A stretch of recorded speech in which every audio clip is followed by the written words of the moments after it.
ओम नमो भगवते वासुदेवाय। ओम नमो भगवते वासुदेवाय। ओम नमो भगवते वासुदेवाय। ओम नमो भगवते वासुदेवाय। ओम नमो भगवते वासुदेवाय। ओम नमो भगवते वासुदेवाय। ओम नमो भगवते वासुदेवाय। ओम नमो भगवते वासुदेवाय। ओम नमो भगवते वासुदेवाय। ओम नमो भगवते वासुदेवाय। ओम नमो भगवते वासुदेवाय। ओम नमो भगवते वासुदेवाय। ओम नमो नारायण। ओम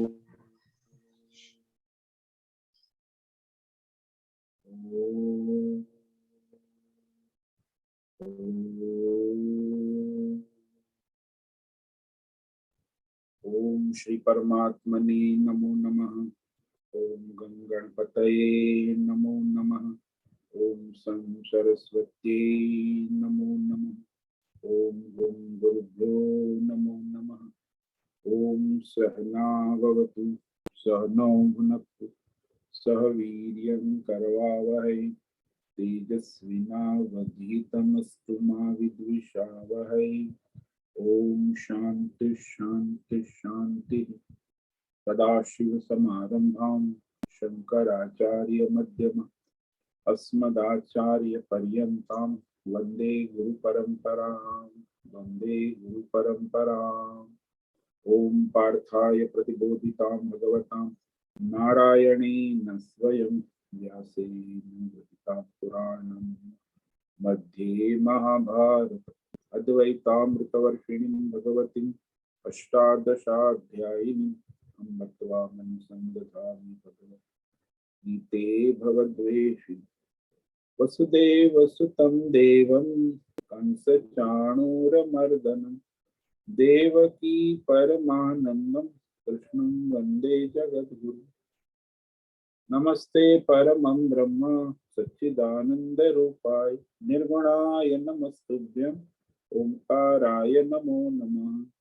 सर्वे दुर्गाणि तरन्तु सर्वे भद्राणि पश्यन्तु सर्वे सद्बुद्धिमाप्नोतु सर्वे सर्वत्र नंदतु।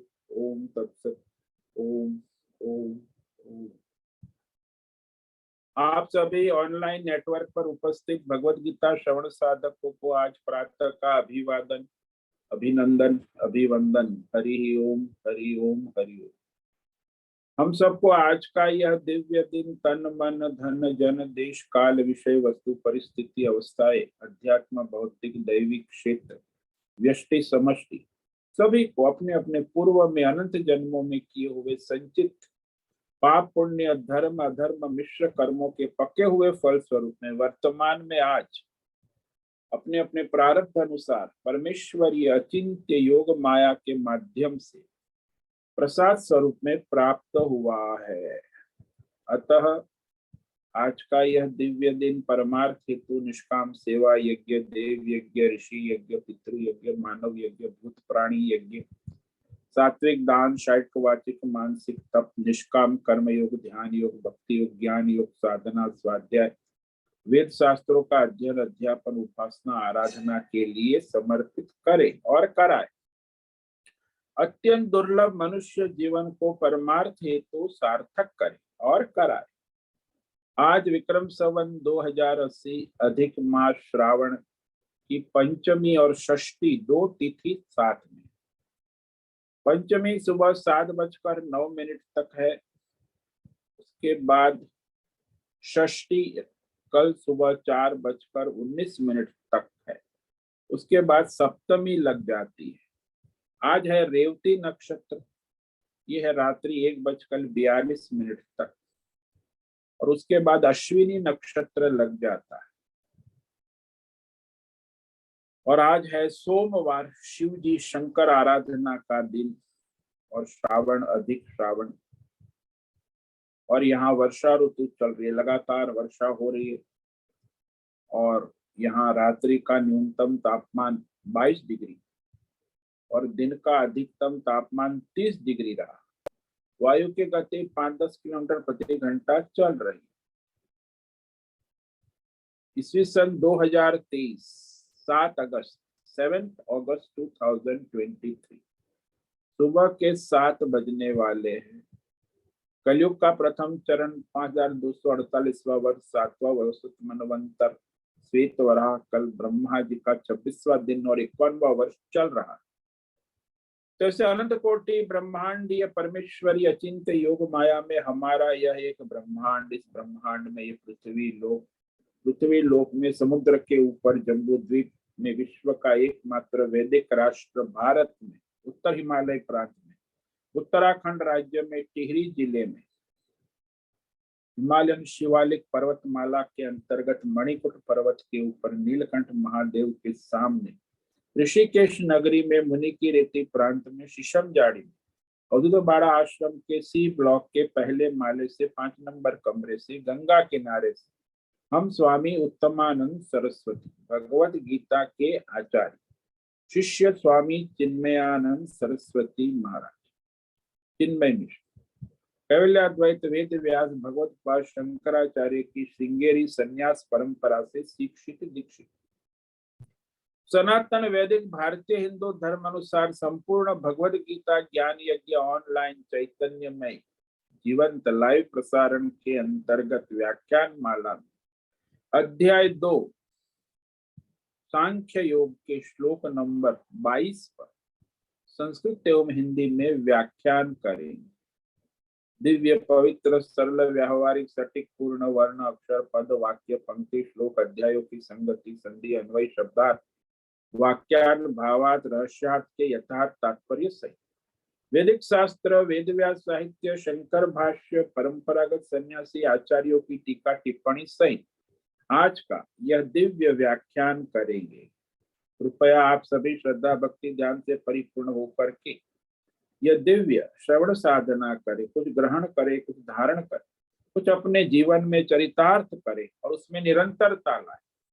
अपनी अपनी आध्यात्मिक भौतिक दैवी अशांति द्वंद्व मोह विक्षेप और शास्त्रीय भ्रम भ्रांतियों से रहित होकर के शरीर इंद्रिय प्राण मन वचन कर्म से एक रूप एकाग्र होकर शुद्ध सात्विक सूक्ष्म भगवत विवेक बुद्धि करे।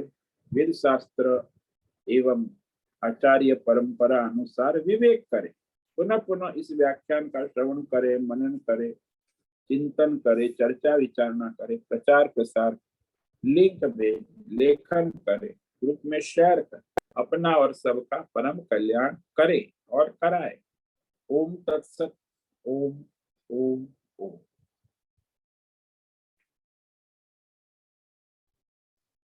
तो कल हमने श्लोक नंबर 21 पर विचार किया था भगवत गीता अध्याय 2 सांख्य योग में, जिसमें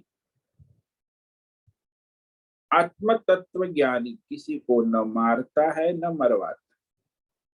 यह रहस्य कह रहे हैं। वेदा विनाशिनम नित्यम येनमजम अव्ययम कथम स पुरुष पार्थ कम घातयति हंतिकम। अरे पृथा के बेटे सुनो सुनो सुनो। जो आत्मज्ञानी है, जो आत्मा का विवेक कर चुके हैं, वह इस आत्मा को अविनाशी विनाश रहित नित्य अजह अजन्मा और अव्यय व्यय रहित जानते। वह आत्मज्ञानी कथम कैसे किसको मरवाता है, घातयति कथम कम हंति कैसे किसको मारता है।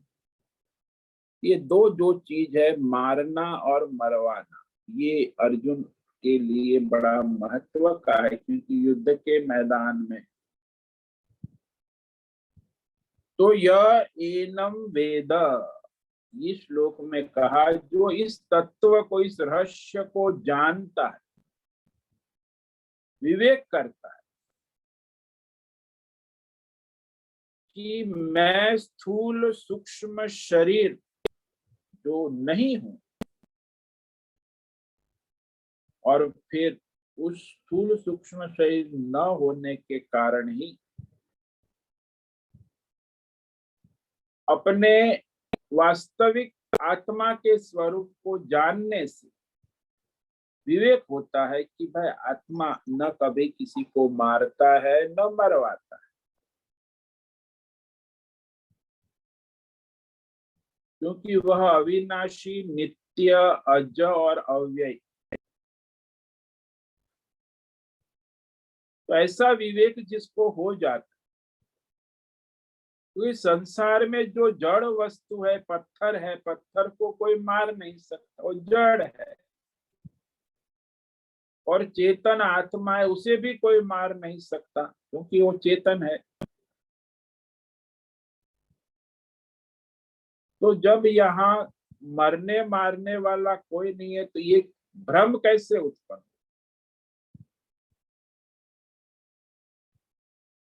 क्योंकि वो अज्ञान से हुआ।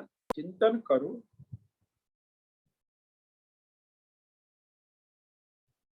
कि वह वास्तव में आत्मदृष्टि से देखा जाए तो न कुछ मरता है न कुछ मारता है।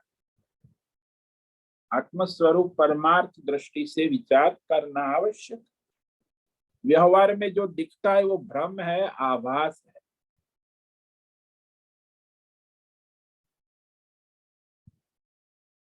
तो वहां करना और कराना, कर्तृत्व कार्यतृत्व जो है, वो दोनों भ्रम है।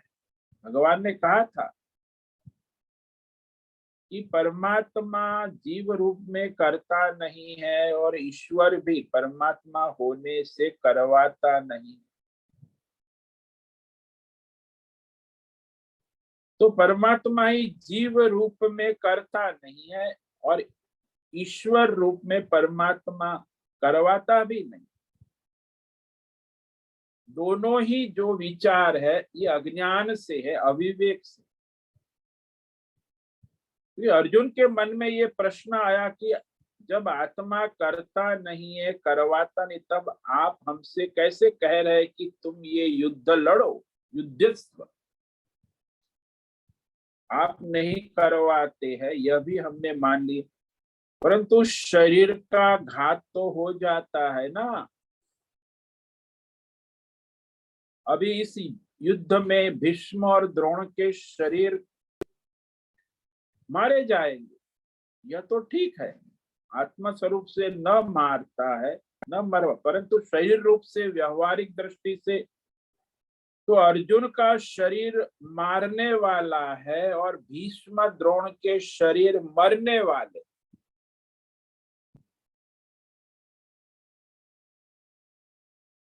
तो महानुभाव है, उनको मारना ठीक नहीं है। भीष्म द्रोण के शरीर भी युद्ध में मारे जाएंगे। ये विचार जो अर्जुन को व्याकुल कर रहा है,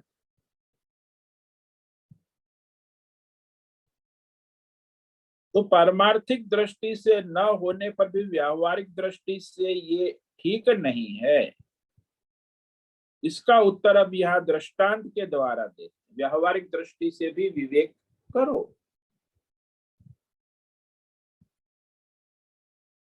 कि शरीर के मरने पर आत्मा नहीं मरता, और आत्मा न कभी किसी को मारता है न मरवाता है। परमार्थ दृष्टि से और व्यवहारिक दृष्टि से भी दृष्टांत दे रहे हैं श्लोक नंबर 22 में। जैसे मनुष्य अपने कपड़े बदलता है, वैसे ही ये जीवात्मा अपने कर्म अनुसार शरीर बदलता रहता है। इसमें भी शोक करने की कोई आवश्यकता नहीं। वासांसि जीर्णानि यथा विहाय नवानि गृह्णाति नरोपराणि तथा शरीराणि विहाय जीर्णानि अन्यानि संयाति नवानि देहि। वासांसि जीर्णानि यथा विहाय नवानि गृह्णाति नरोपराणि। बहुत ही प्रसिद्ध दृष्टांत दे रहे भगवान कि जीवात्मा शरीर कैसे बदलता है। शरीराणि विहाय जीर्णानि अन्यानि संयाति नवानि देहि। जैसे संसार में देखा गया है कि मनुष्य अपने पुराने जीर्ण वस्त्र को त्याग कर नूतन नवीन नए वस्त्र को ग्रहण करता है। ठीक वैसे ही ये जीवात्मा अपने जीर्ण शरीर, पुराने शरीर प्रारब्ध पूर्ण होने पर, कभी प्रारब्ध पूर्ण होता है शरीर का, तो उस शरीर को त्याग कर वो जीवात्मा दूसरे शरीर को प्राप्त होता है। नवानी संया। भाई जीवात्मा के कितने वस्त्र है? बोले 5 वस्त्र है। अन्नमय, प्राणमय, मनोमय, विज्ञानमय और आनंदमय। स्थूल, सूक्ष्म और कारण शरीर। 3 वस्त्र पहन। जैसे मनुष्य भी वस्त्र पहनता है तो ऊपर होता है स्थूल वस्त्र, जैसे साड़ी पहनी, स्थूल है, ऊपर है, पूरे शरीर को ढकती है। फिर ब्लाउज और घाघरा पहनना है, वो सूक्ष्म है। और उससे भी नीचे नीचे जो अंतर वस्त्र पहने हुए हैं वो कारण सूक्ष्म है। तो सब मनुष्य 3 प्रकार के वस्त्र पहन। पुरुष भी अंतर वस्त्र है, बनियान और कच्छा, उसके ऊपर 3 वस्त्र होते। अब ये जो मनुष्य है पुराने वस्त्र को छोड़कर नए वस्त्र ग्रहण कर लेता है, उसी तरह जीवात्मा भी अपने प्रारब्ध समाप्त होने पर शरीर छोड़कर पुराना यानी पूर्व का शरीर छोड़कर नया शरीर में कर्मानुसार चला जाता है। जैसे महाभारत में भी एक आता है कि पुराने घर को छोड़कर नए घर में चला जाता। तो पुराने घर की उपमा जीर्ण शरीर से दी। अब हम व्यवहार की दृष्टि से भी सोचे कि भीष्म द्रोण को मारना ठीक है या नहीं। जैसे कोई मनुष्य पुराने कपड़े पहने हुए है, हम उसके पुराने कपड़े कहे उतार दे, उसे नए अच्छे कपड़े पहना देते हैं, तो क्या ये उचित है क्या अनुचित? मान लिया कि पुराना कपड़ा बहुत अच्छा है, उसे पसंद है, पुरानी परंपरा से चला आया है, फिर भी जीर्ण हो गया है, न चाहने पर भी उसे बदलना उचित होता है ना। चाहे कितना भी बढ़िया कपड़ा पुराना हो, पर अब क्षीण हो गया है, जर्जर हो गया है, उसे हटाकर नया पहना देना उचित है। तो यहाँ भगवान कह रहे हैं कि पुराने कपड़े को उतार देना आवश्यक है। वाश शब्द है, उसका विचार करें कि वस धातु का अर्थ रहना है। जहां रहा जाए उसे वास कहते हैं। उसमें त्र जोड़ा, त्र का अर्थ है स्थान होता है। अत्र, कुत्र, तत्र, सर्वत्र आदि। तो जहां रहना होता है उसे वस्त्र कहते हैं। कई राज्यों में मोहल्ले को वास कहते, सुनार वास, लोहार वास, ब्राह्मण वास, क्षत्रिय वास, इसलिए रहने के स्थान को वास है।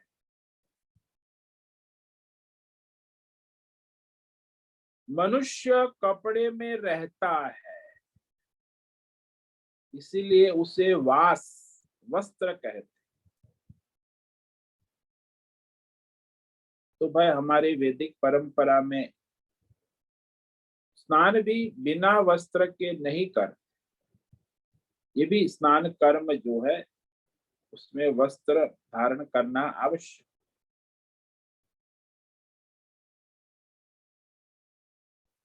तो वह वस्त्र पहनकर स्नान करना, ये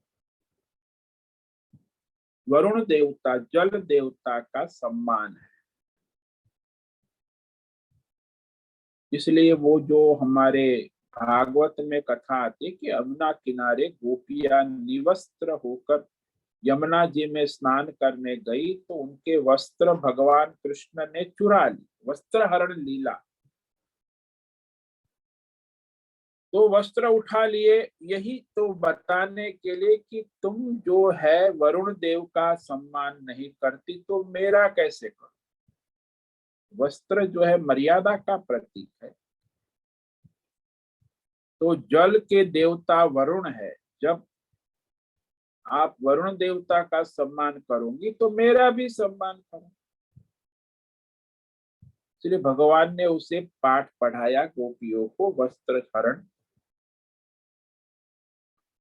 तो वस्त्र को वास कहते हैं, इसमें रहा जाता है, मनुष्य रहता है।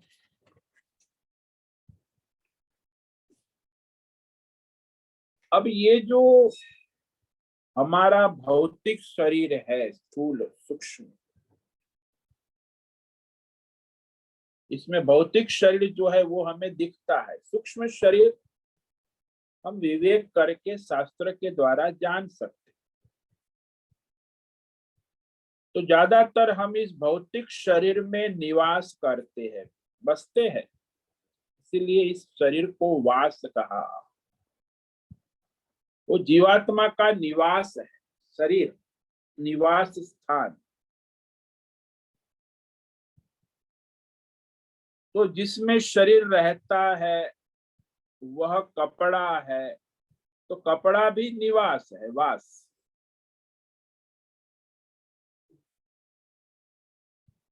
तो जीवात्मा जिसमें रहता वह हुआ शरीर, और फिर शरीर जिसमें रहता है वह हुआ वस्त्र।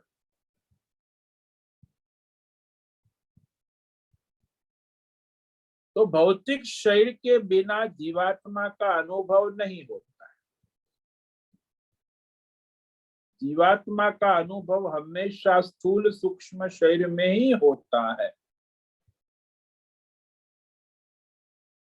तो संसार में जो जीवात्मा कर्तृत्व भोक्तृत्व, ये किया वो करेंगे, ये भोगेंगे वो भोग, तो कर्तृत्व भोक्तृत्व का जो आधार है वो ये स्थूल और सूक्ष्म शरीर ही है।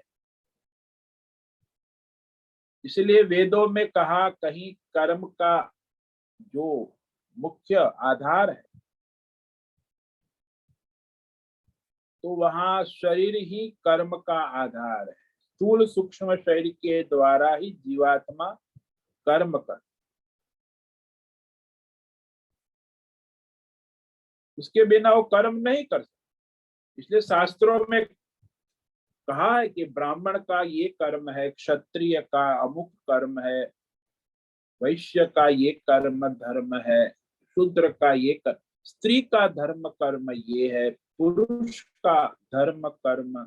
तो शास्त्रों ने सारे कर्म बताए हैं।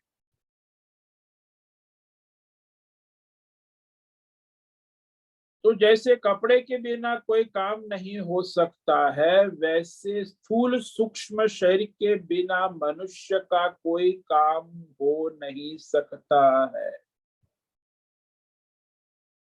और ये स्थूल और सूक्ष्म शरीर के रहते ही सारा मनुष्य कर्ता भोक्तापन है मनुष्य के।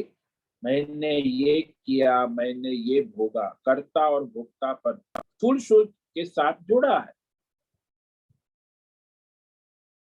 इसलिए दोनों की समानता है। तो वास शब्द का प्रयोग करके भगवान स्पष्ट किया कि जीवात्मा के लिए स्थूल सूक्ष्म शरीर वैसे ही है जैसे भौतिक शरीर के लिए वस्त्र धारण है।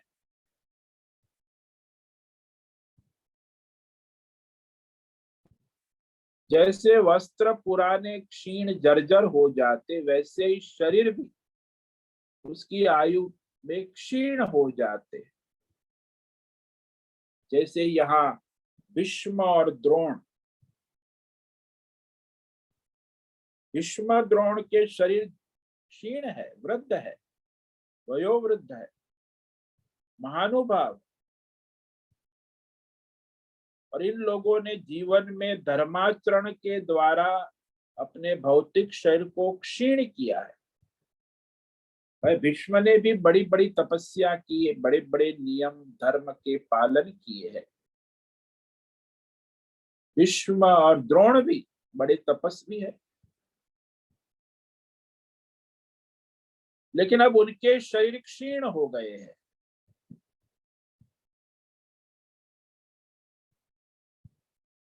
क्षीण होने के बाद कपड़े छोड़ना ये भी आसान नहीं, क्योंकि लोगों को आसक्ति हो जाती। जिस प्रकार उस कपड़े में आसक्ति इतनी हो जाती कि वो उसी कपड़े को, हमारे एक थे मित्र, तो वो बचपन में एक लाल चड्डी पहनते। तो वो लाल चड्डी जब वो 5 साल का था तो उसके माँ ने लाके पहनाई थी।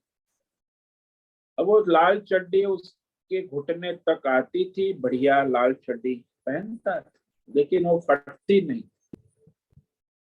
10 साल का हो गया, वो चड्डी उसके आधे जंघा तक आ गई, लेकिन वो चड्डी उसे छोड़ने की इच्छा नहीं। दूसरी बहुत सारी चड्डियां 10 है, लेकिन उसका संस्कार बन गया ना, पहनते पहनते वस्त्र।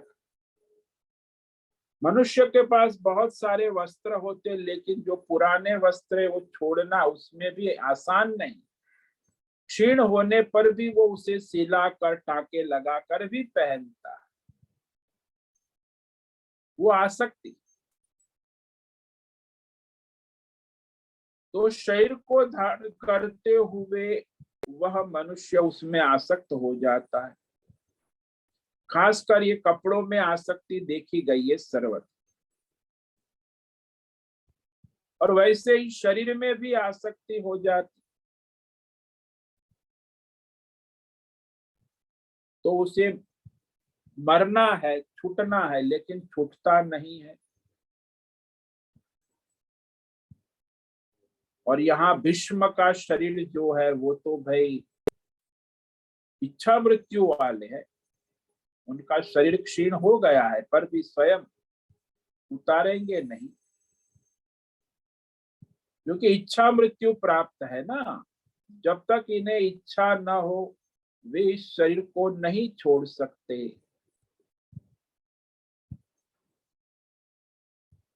द्रोण ने भी नियम बना लिया है कि जब तक चिरंजीवी अश्वत्थामेगा मरेगा नहीं, तब तक मैं शरीर छोड़ूंगा नहीं। कभी न मरने वाला चिरंजीवी अश्वत्थामा कभी मर नहीं सकता। इसका शरीर क्षीण हो गया है। ये दोनों वैसे तो अमर शरीर वाले हैं, भीष्म और द्रोण, कभी न मर सकने वाले।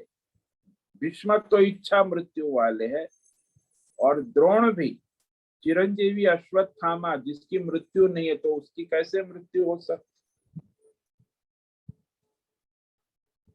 लेकिन इनका शरीर क्षीण हो गया है, इन्हें शरीर के सारे काम अच्छे से अच्छे कर लिए। अब शरीर के लिए वृद्ध हो गया है, जो कुछ करना था सब कर लिया। कहते भी ना वृद्ध मनुष्य, भाई मैंने जो करना था जवानी में सब कर लिया, अब कुछ करने का बाकी नहीं रहा। तो वो शरीर सहारा सहजता से छोड़ने को तैयार है, क्योंकि पुराना शरीर त्याग कर नया शरीर धारण होगा, ये हमारे सनातन धर्म में है।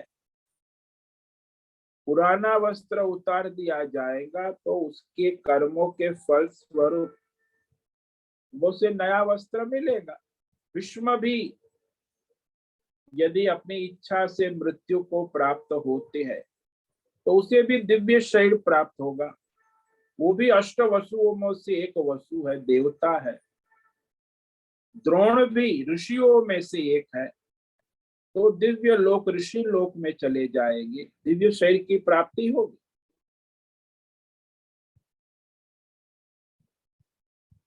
तो इनका शरीर तो नश्वर है, लेकिन आगे भी उनके लिए दिव्य शरीर प्राप्त होने वाले।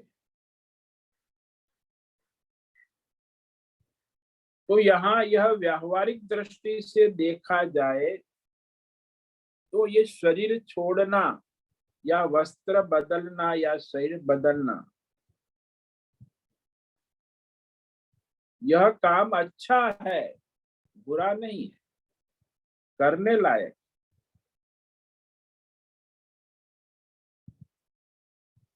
तो यहाँ नौवानी कहा ना, नौवानी, जैसे नया कपड़ा बहुत अच्छा लगता है, दिखता है, वैसे ही दिव्य लोक दिव्य शरीर भी अच्छे वस्त्र है ना। शरीर दूसरा तो होगा, लेकिन वो नया होगा, दिव्य होगा। ये पुराना जर्जर क्षीण शरीर को छोड़कर जाएंगे तो उसमें वास्तविकता से आगे नया शरीर मिलेगा, तो दिव्य शरीर भी होगा।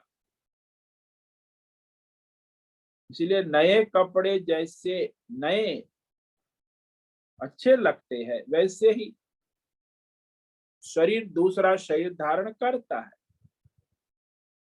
भाई पुराना जर्जरित मकान घर छोड़कर नए मकान में बंगले में रहने जाना किसको अच्छा नहीं लगता। भाई पुराना जर्जरित बाप दादा का बनाया हुआ मकान फिर वो खंडर हो गया है, अब उसमें रहने का भी उचित नहीं, तो ये नया मकान में रहने चले जाते। ऐसे ही जीवात्मा अपने पुराने खंडर शरीर को छोड़कर प्रारब्ध समाप्त होने पर अपने नए शरीर को धारण कर ले, इसमें कोई दोष नहीं है ना।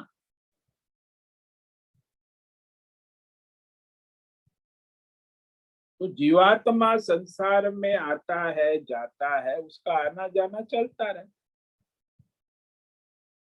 पुनरपि जननम पुनरपि मरणम पुनरपि जननी जठ। नहीं, कर्मों के अनुसार जब तक अज्ञान है तो वो तो जीवात्मा का जन्म मरण का चक्र चलता रहेगा।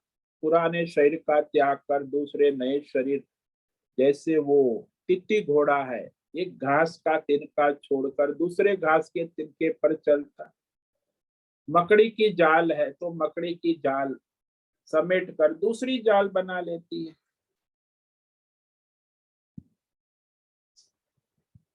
तो यहाँ ये स्थूल सूक्ष्म शरीर के कारण जो हमें दोष लगता है, नए शरीर की प्राप्ति ही इसमें कारण। वो व्यावहारिक दृष्टि से विचार करो और पारमार्थिक दृष्टि से विचार। पारमार्थिक दृष्टि से तो आत्मा हमारे, लेकिन व्यावहारिक दृष्टि से तो ये शरीर दूसरा शरीर धारण करता है।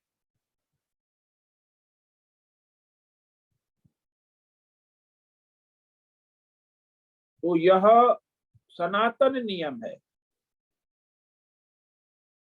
कि किसी भी मनुष्य की मृत्यु कभी भी कहीं भी हो सकती है, और उस मृत्यु का कारण उसका प्रारब्ध समाप्त हो जाना है।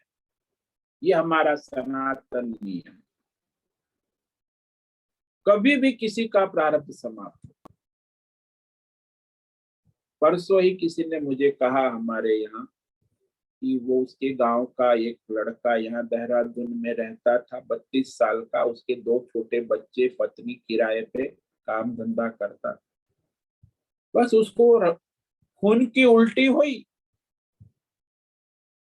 और खून की उल्टी होने के बाद अस्पताल में भर्ती हुआ तो उसकी मृत्यु हो गई। फिर यहाँ ले आए ऋषिकेश, अंत्येष्टि भी हो गई।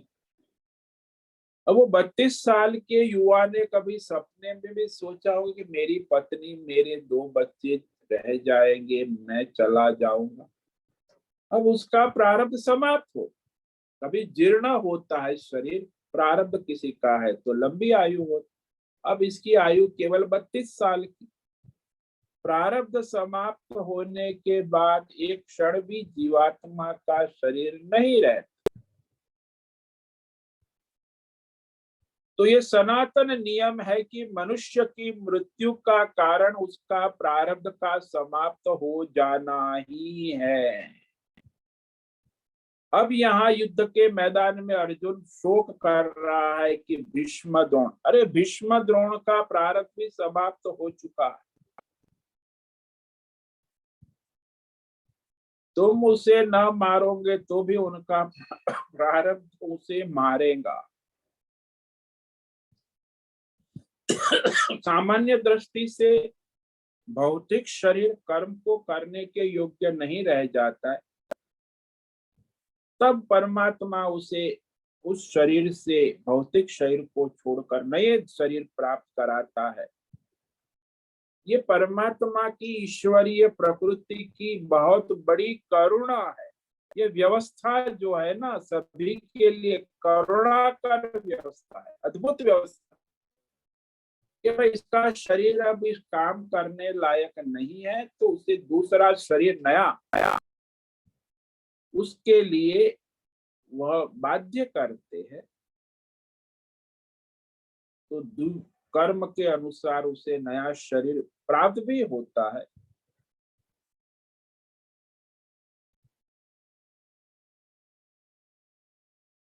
तो यहाँ संसार में मनुष्य को भय होता है कि क्या होगा।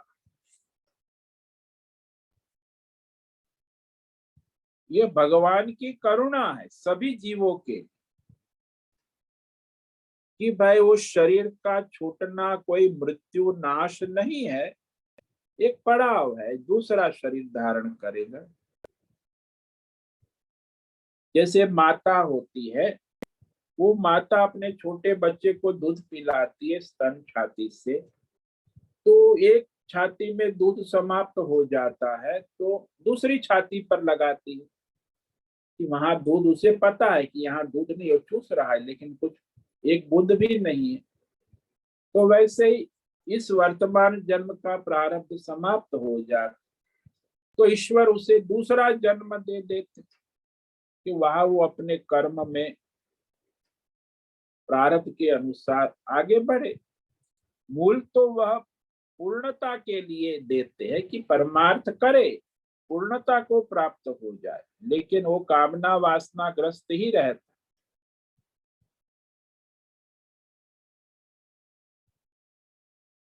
तो भगवान तो देते हैं, लेकिन जीवात्मा उसका सदुपयोग कहाँ तक करता।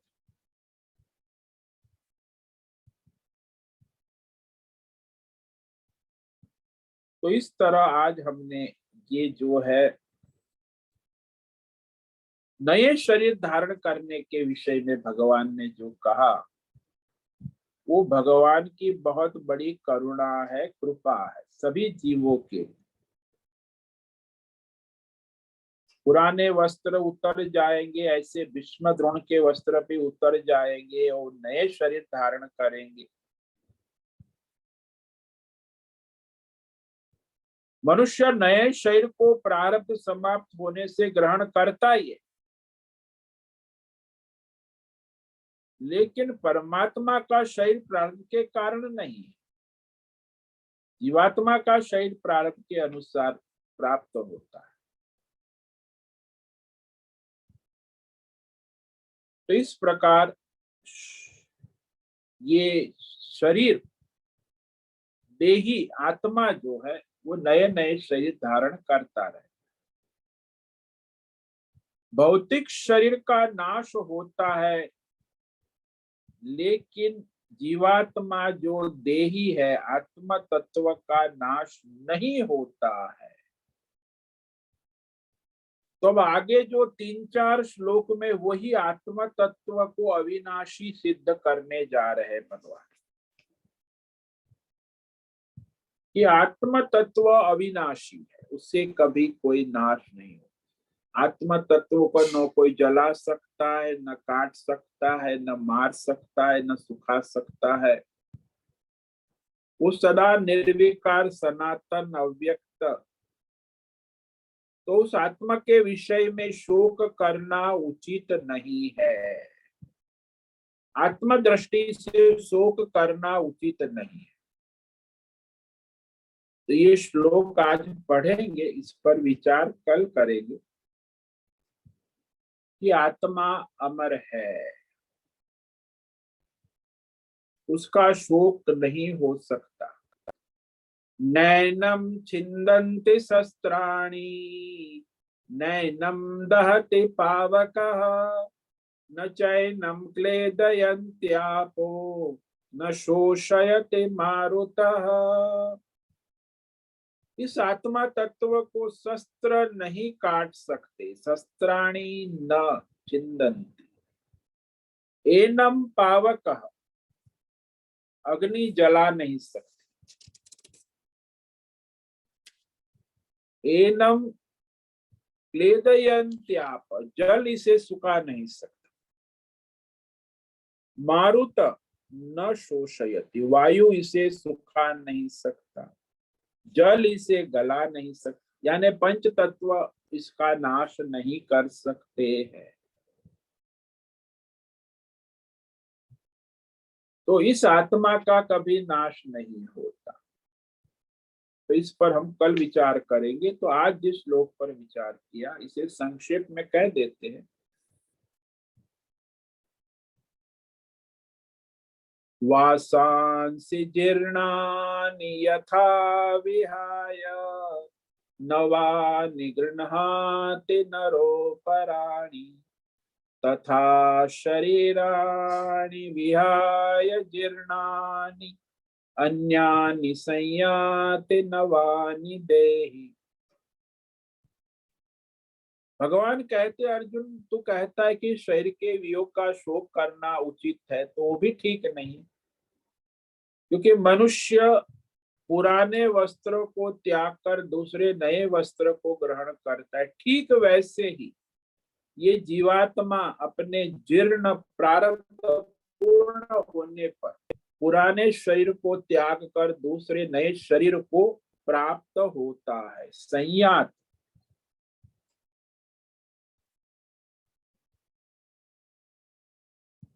इस प्रकार वह जीवात्मा की गति निश्चित है और उसका नाश कभी नहीं होता है। ओम नमो नारायणाय, ओम नमो नारायणाय, ओम नमो नारायणाय, ओम नमो नारायणाय, ओम नमो नारायणाय। कायेन वाचा मनसेन्द्रियैर्वा बुद्ध्यात्मना वा प्रकृते स्वभावात् करोमि यद्यत् सकलं परस्मै नारायणायेति समर्पयामि। ओम सर्वे भवन्तु सुखिनः, सर्वे सन्तु निरामयाः, सर्वे भद्राणि पश्यन्तु, मा कश्चित् दुःखमाप्नुयात्। अस्तु मा सद्गमय, तमसो मा ज्योतिर्गमय, मृत्योर्मा मृतङ्गमय। ओम पूर्णमद पूर्णमिदं पूर्णात् पूर्णमुदच्यते, पूर्णस्य पूर्णमादाय पूर्णमेवावशिष्यते। ओम शांति शांति शांति। शंकरं शंकराचार्यं केशवं बादरायणं सूत्र भाष्य कृत वंदे भगवन्तौ पुनः पुनः। ईश्वरो गुरुरात्मेति मूर्ति भेद विभाग, व्योमवद् व्याप्त देहाय दक्षिणामूर्तये नमो नमः। ओम गुं गुरुभ्यो नमो नमः। ओम तत्सत। ब्रह्मार्पणमस्तु। ओम ओम ओम।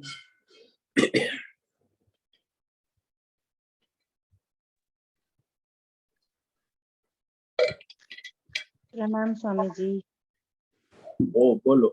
ओम नमो नारायणाय। ओम नमो। स्वामी जी, भीष्म पितामह को तो उनके पिताजी ने इच्छा मृत्यु का वरदान दिया था, और गुरु द्रोण और अश्वत्थामा को कैसे मिला था?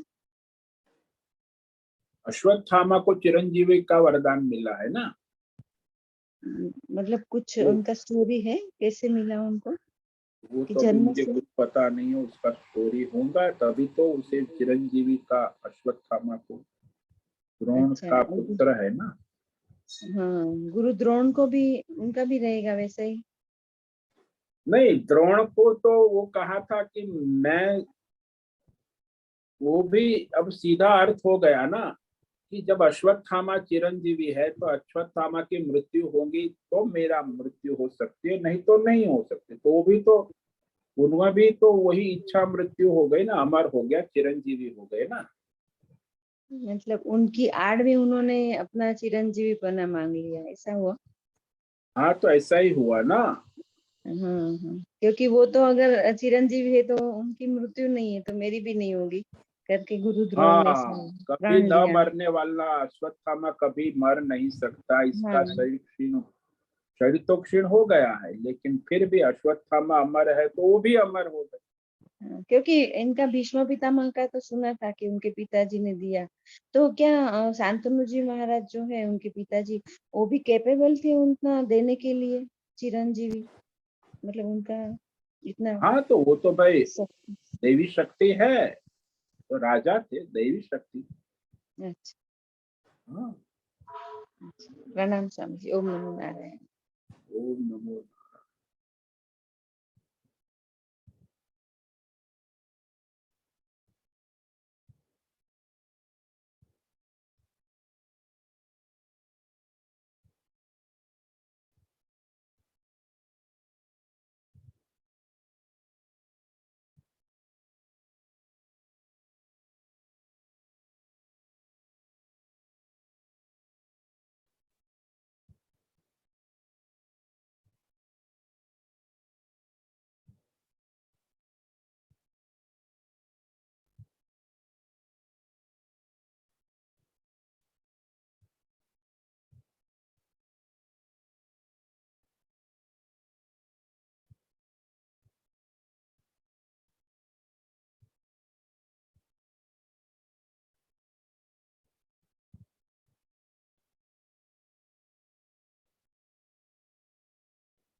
किसी साधक को कोई प्रश्न है पूछ सकते हैं, अभी समय है प्रश्नोत्तरी का।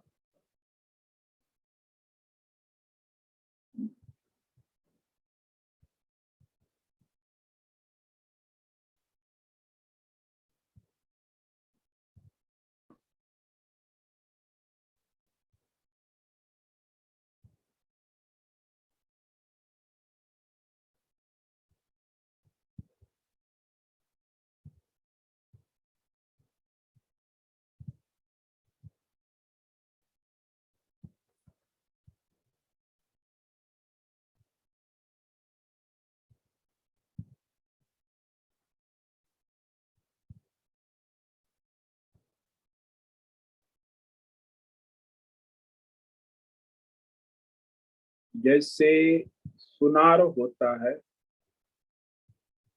वो पुराने गहने को पिघाल कर अग्नि में, भट्ठी में, और फिर नए गहने बना देता है। ऐसे ही परमात्मा ये पुराने शरीर, जर्जरित शरीरों को पंच महाभूत में भस्म करके वही परमात्मा दूसरे नए पंच महाभूतात्मक शरीर उसके कर्म के अनुसार बना दे। परमात्मा की माया शक्ति है और परमात्मा की करुणा है, कृपा है, विशेष कृपा है। ये व्यवस्था जो है ये अद्भुत है, भगवान की है, ईश्वरीय व्यवस्था। सभी के लिए व्यवस्था है भगवान की।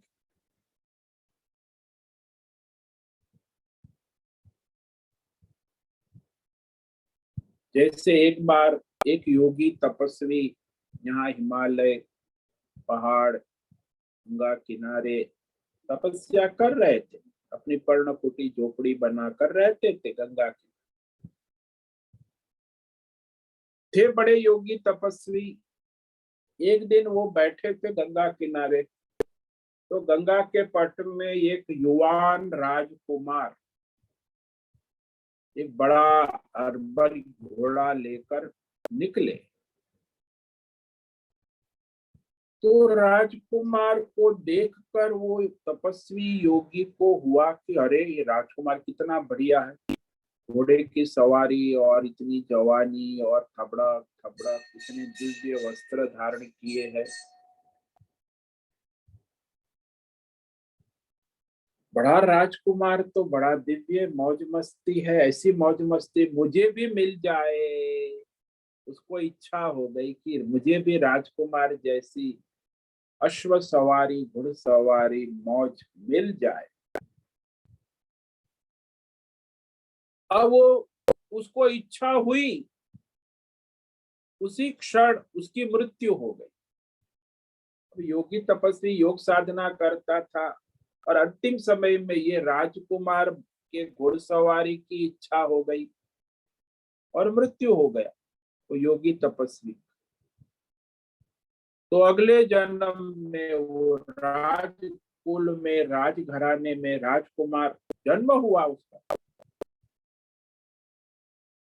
अब वो जन्म से राजकुमार और उसको एक ही लत थी, घुड़सवारी। बस घोड़े से, घोड़े के खिलौने, घोड़े की सवारी, छोटे छोटे घोड़े पर बैठना, उसे बस वो घोड़े का ही लत। क्योंकि उसकी अंतिम इच्छा पिछले जन्म की थी घुड़सवारी। अब राजकुमार धीरे धीरे बड़ा हुआ, समझदार हुआ, तो वो फिर अपने घुड़सवारी में बड़ा पारंगत हो गया। घुड़सवारी यहाँ वहां घूमने जाता है, अकेला उसे घूमने का शौक। सिपाही साथ में नहीं चाहिए, सिक्योरिटी गार्ड नहीं चाहिए। और उसकी वो इच्छा थी, युवा हो गया राजकुमार घुड़सवारी में बस मौज करता है, उसी का आनंद लेता है।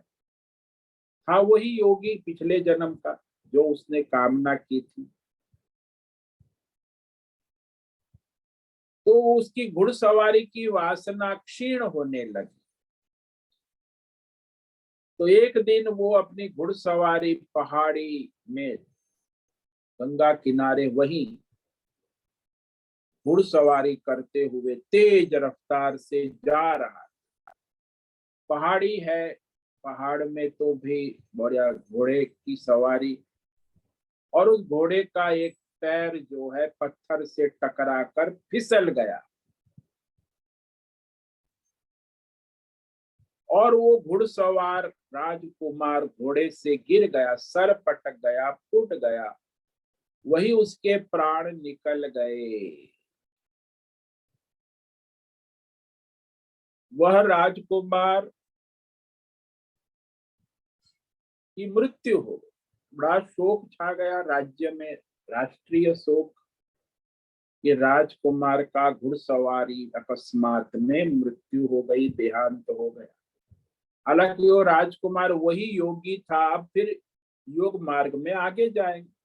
क्योंकि एक कामना उसकी ऐसी आ गई जिसके कारण उसे इस जन्म में, तो ये करुणा है, ईश्वर की दया है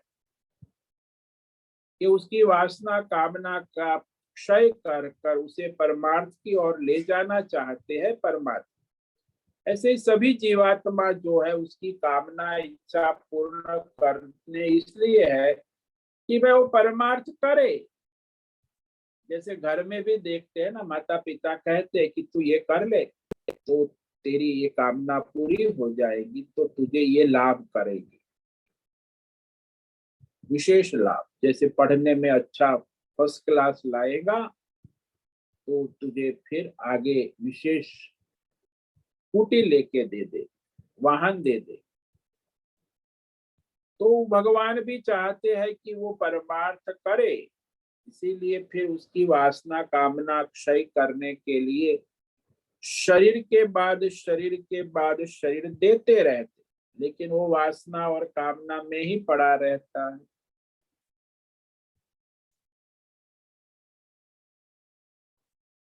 तो ये विचार करना आवश्यक है कि भाई मनुष्य को ईश्वर इतना मौका किसके लिए देता है?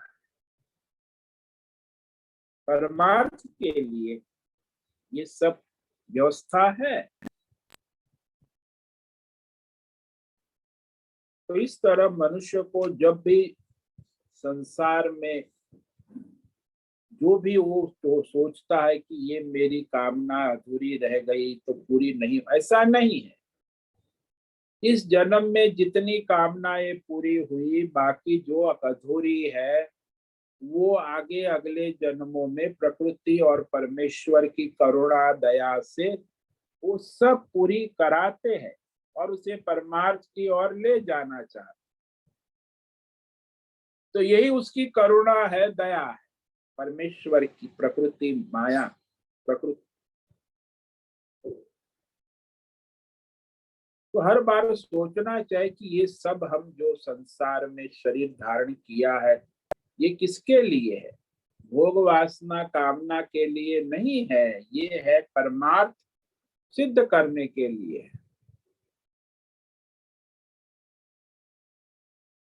इसीलिए परमार्थ को सिद्ध करना ही इसका मुख्य प्रयोजन हुआ। तो शरीर जो है उसका काल है, कर्म और काल का संबंध है शरीर का। मैं आपके जैसे कर्म है उस अनुसार आपके पास आपके शरीर का काल है और वो प्रारब्ध के अनुसार पूरा होता है। फिर काल और कर्म तो प्रारब्ध के अनुसार चलता ही रहेगा। एक शरीर छूटेगा, दूसरा दूसरा तीसरा चौथा पांचवा चलता रहेगा। तो लक्ष्य परमार्थ है अंत। तो उसी को प्राप्त करने के लिए ये ईश्वर की कृपा दया है। ठीक है, आज का समय पूरा हो रहा है। सभी साधकों को आज का ओम नमो नारायणाय, सभी साधकों को ओम नमो नारायण। ओम नमो नारायण स्वामी। जय गुरु। ओम नमो नारायणाय स्वामी जी। ओम नमो नारायण। उससे निवेदन है आज का सत्संग पूर्ण करे। ओम नमो नारायण। नमो नारायणाय। आज का यह दिव्य सत्संग हम यही पूर्ण करते हैं। सभी साधकों को ओम नमो नारायण। ओम नमो नारायण। ओम नमो नारायण।